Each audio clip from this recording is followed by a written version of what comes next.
tramite sacrifici ci facciamo anche aiutare dai nostri genitori, dalle nostre famiglie, dai fratelli, eccetera, eccetera. Quindi come si fa? Ci stringiamo un po' la cinghia e tiriamo avanti, sempre nella speranza ovviamente di portare avanti questo progetto. Da 30 anni che ci tengo, io sono già 31 anni che sono all'ESA e sempre che speriamo che la Giunta o che la Regione o chi di dovere, di onorevole, si metta l'anima in pace o di sistemare o almeno darci una risposta definitiva di questa situazione. Domani come affronterete la situazione a Palermo?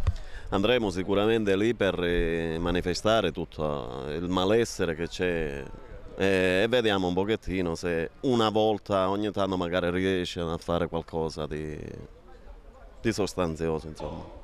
Eccoli i lavoratori dell'ESA, l'ente sviluppo agricolo di Agrigento, in queste dichiarazioni che non lasciano alcun dubbio su quale sia la cupa situazione che stanno attraversando, senza stipendio da ben 3 mesi, e questo con tutte le ripercussioni del caso. Questa mattina un'assemblea sindacale nella sede del villaggio Mosè, al fine di inquadrare le azioni da adottare domani a Palermo per sollecitare la Regione a trovare le risorse economiche necessarie al pagamento dei dipendenti. Il problema è molto grave, sia per quanto riguarda gli stipendi, sia per quanto riguarda il futuro dei lavoratori dell'ESA.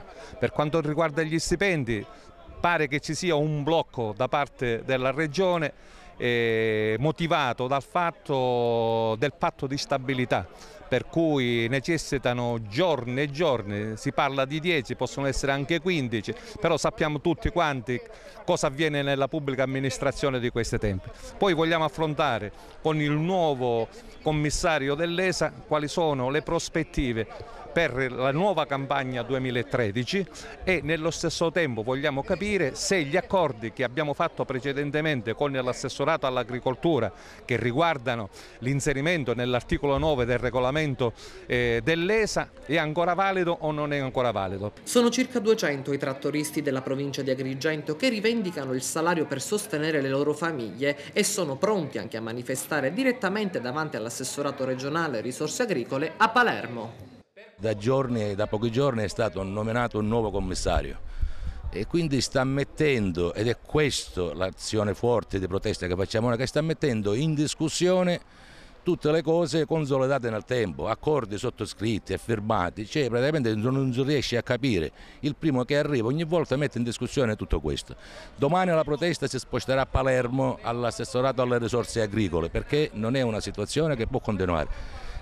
Le risposte che i lavoratori aspettano sono legittime e gli accordi sottoscritti e firmati con le organizzazioni sindacali, io penso e dico che penso è un'opinione condivisa da tutti, che si devono rispettare. Non si possono mettere continuamente ogni giorno questi accordi già sottoscritti. Vediamo domani come va a finire a Palermo, ma siamo pronti tutti a una protesta ad oltranza. Cosa va a fare un nuovo governo?